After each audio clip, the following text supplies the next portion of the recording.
India மற்றும் south Africa அணிகளுக்கு எதிரான கிரிக்கெட் தொடர் தற்போது இந்தியாவில் வைத்து நடைபெற்று வருகிறது.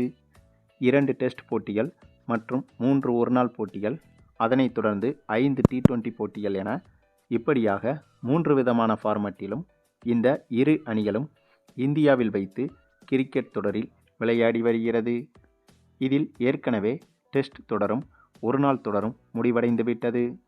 இப்போது T20 தொடர் தொடங்கியிருக்கிறது. மேலும் ஏற்கனவே நடந்து முடிந்த டெஸ்ட் தொடரிலும் ஒருநாள் தொடரிலும் எந்தெந்த அணி தொடர்களை கைப்பற்றியது என்று பார்த்தால், டெஸ்ட் தொடரை பொறுத்தவரையிலும் 2 போட்டிகளிலும் சவுத் ஆப்பிரிக்க அணி வெற்றி பெற்று டெஸ்ட் தொடரை கைப்பற்றியிருந்தது.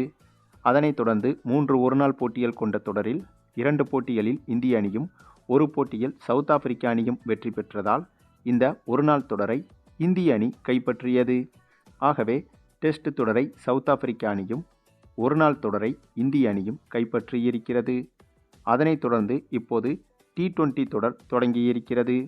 இந்த T20 தொடரை கைப்பற்றும் அணிதான் இந்த ஒட்டுமொத்த தொடரின் வெற்றியாளராக கருதப்படும்.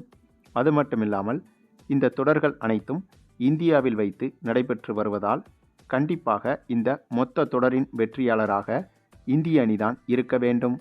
ஏனென்றால் இந்தியாவில் வைத்து நடைபெறும் போட்டிகளில் இந்திய அணிதான் அதிகப்படியான வெற்றிகளை குவிக்கும். அதாவது இந்தியாவில் வைத்து இந்திய அணியை மற்ற அணிகளால் அவ்வளவு எளிதாக வீழ்த்திவிட முடியாது. சொந்த நாட்டில் விளையாடும் போது இந்திய அணிக்கு கூடுதல் பலம் என்பது இயற்கையாகவே இருக்கும். ஆகையால் கண்டிப்பாக நடைபெற்று கொண்டிருக்கும் இந்த T20 தொடரை இந்திய அணி கைப்பற்றி இந்த 3 தொடர்களில் ஒருநாள் தொடரையும் T20 தொடரையும் இந்திய அணி கைப்பற்றியதாக இருக்க வேண்டும். அதற்கு கண்டிப்பாக இந்த T20 தொடரில் இந்திய அணி நிறைய வெற்றிகளை பெற்று T20 தொடரை கைப்பற்ற வேண்டும். அது மட்டுமில்லாமல் T20 போட்டிகள் என்று எடுத்துக்கொண்டால் இதுவரையிலும் இந்திய அணியும் சவுத் ஆப்பிரிக்க அணியும் மொத்தமாக 31 போட்டிகளில் விளையாடியிருக்கிறது. இதில் 18 போட்டிகளில் இந்திய அணியும் 12 போட்டிகளில் சவுத் ஆப்பிரிக்க அணியும் வெற்றி பெற்றிருக்கிறது.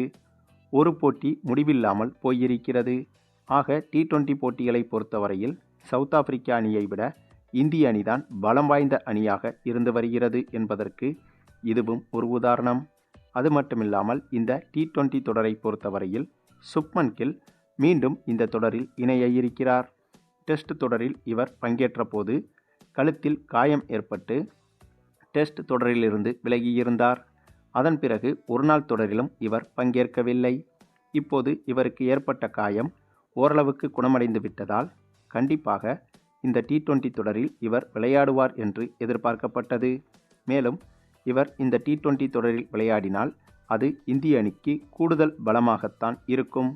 அது மட்டுமில்லாமல் T20 அணியை எடுத்துக்கொண்டால் அபிஷேக் சர்மா, சூரியகுமார் யாதவ், திலக் வர்மா, ஹார்திக் பாண்டியா என அதிரடி பேட்ஸ்மேன்கள் நிறைய பேர் இருக்கின்றனர். அதே சமயம் பந்து வீச்சில் ஜாஸ்பிரிட் பும்ராவும் இருக்கிறார். ஆக கண்டிப்பாக டெஸ்ட் மற்றும் ஒருநாள் தொடரை காட்டிலும் இந்த T20 தொடருக்கான இந்திய அணி என்பது அதிக பலம் வாய்ந்த அணி என்பதில் எந்த சந்தேகமும் கிடையாது. இதனால்தான் இந்த T20 தொடருக்கான எதிர்பார்ப்பு என்பது இந்திய ரசிகர்களிடையே அதிகமாக இருந்தது. இப்படியாக அதிக எதிர்பார்ப்புகளுக்கு மத்தியில் தொடங்கிய இந்த முதல் T20 போட்டியில் டாஸை வென்ற சவுத் ஆப்பிரிக்க அணி முதலில் பேட்டிங் செய்ய முடிவெடுத்து சூப்பராகவே பேட்டிங் செய்திருந்தது. கிட்டத்தட்ட ஆரம்பம் முதலே ஓவருக்கு 10 ரன்கள் வீதம் எடுத்து வந்த சவுத் ஆப்பிரிக்க அணி 20 ஓவர்கள் முடிவில் 7 விக்கெட் இழப்புக்கு 217 ரன்கள் வரை எடுத்துவிட்டது. இந்த இலக்கு என்பது மிகப்பெரிய இலக்காகத்தான் பார்க்கப்பட்டது. ஏனென்றால் இந்த போட்டி நடைபெற்ற மைதானத்தில் 200 ரன்களை கடந்துவிட்டாலே அந்த அணி வெற்றி பெற்றுவிடும். அதாவது முதலில் பேட்டிங் செய்யும் அணி டார்கெட்டாக 200 ரன்களை கடந்துவிட்டாலே இரண்டாவதாக பேட்டிங் செய்யும் அணி கண்டிப்பாக அந்த போட்டியில் தோற்றுவிடும். ஆக அப்படிப்பட்ட புள்ளி விவரம் இருக்கும் பிச்சில்தான் இந்திய அணி இந்த போட்டியில் சேசிங் செய்ய களமிறங்கியது. அதுவும் இந்த போட்டியில் கண்டிப்பாக இந்திய அணி தோற்றுவிடும் என்றுதான் பெரும்பாலானவர்களின் கருத்தாகவும் இருந்தது. அதைத்தான் போட்டியின் வர்ணனையாளர்களும் கூறிக்கொண்டிருந்தனர். அதற்கு காரணம் நாம் ஏற்கனவே சொன்னது போல இந்த பிச்சின் தன்மை என்பது 200 ரன்களை தொடுவதற்கே சிரமமான பிச்சாகும். மேலும் இப்படிப்பட்ட இக்கட்டான சூழலில் சேசிங் செய்ய களமிறங்கிய இந்திய அணியில் வழக்கத்துக்கு மாறாக என்று சொல்வதை விட மிக மிக வழக்கமாக நடைபெறுவது போல அந்த ஒரு சம்பவம் முதல் ஓவரிலேயே அரங்கேறியது.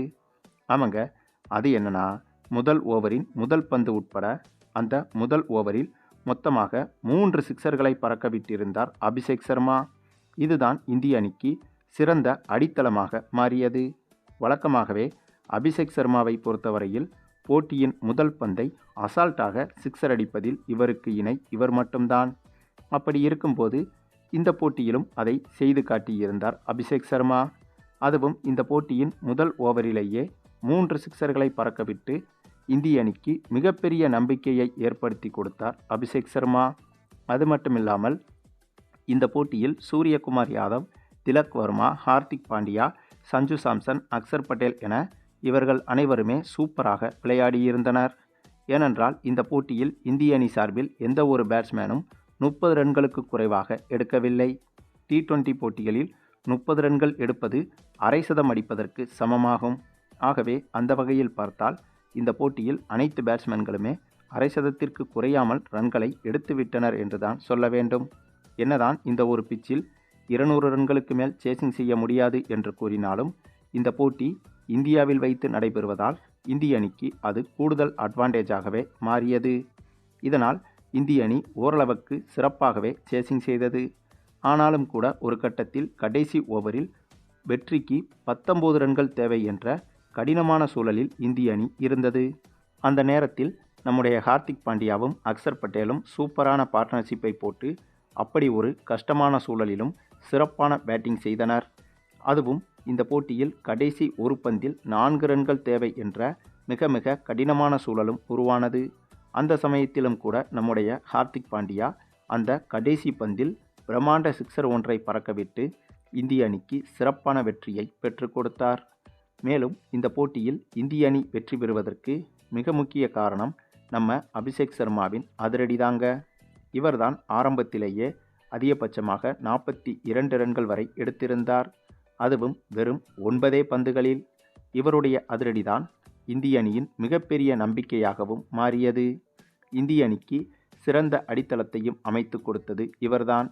அது மட்டுமில்லாமல் இந்த போட்டியில் இந்திய அணி சார்பில் ஜாஸ்பிரிட் பும்ரா பங்கேற்கவில்லை. ஏனென்றால் முதல் T20 போட்டியை முன்னிட்டு நடைபெற்ற வார்ம் அப் மேட்சில்தான் இந்திய அணி இப்படி ஒரு ஆட்டத்தை ஆடியது. ஆகவே இது ஒரு வார்ம் அப் மேட்ச் என்பதால் ஜாஸ்பிரிட் பும்ரா இந்த போட்டியில் பங்கேற்கவில்லை. ஒருவேளை பும்ரா மட்டும் இந்த போட்டியில் விளையாடியிருந்தால் கண்டிப்பாக சவுத் ஆப்பிரிக்க அணி இவ்வளவு ரன்களை எடுத்திருக்க முடியாது. ஆகையால் வார்ம் அப் மேட்சிலேயே இப்படி ஒரு ஆட்டத்தை ஆடியிருக்கும் இந்திய அணி கண்டிப்பாக இன்று தொடங்க இருக்கும் முதல் T20 போட்டியில் பும்ராவும் களமிறங்கினால் இந்திய அணியின் ஆட்டம் எப்படி இருக்கும் என்பதை நினைத்து கூட பார்க்க முடியாது. அதாவது சவுத் ஆப்பிரிக்க அணியை இந்திய அணி எளிதாகவே வெற்றி பெற்றுவிடும் என்பதற்கு இந்த ஒரு வார்ம் அப் மேட்சும் உதாரணம்.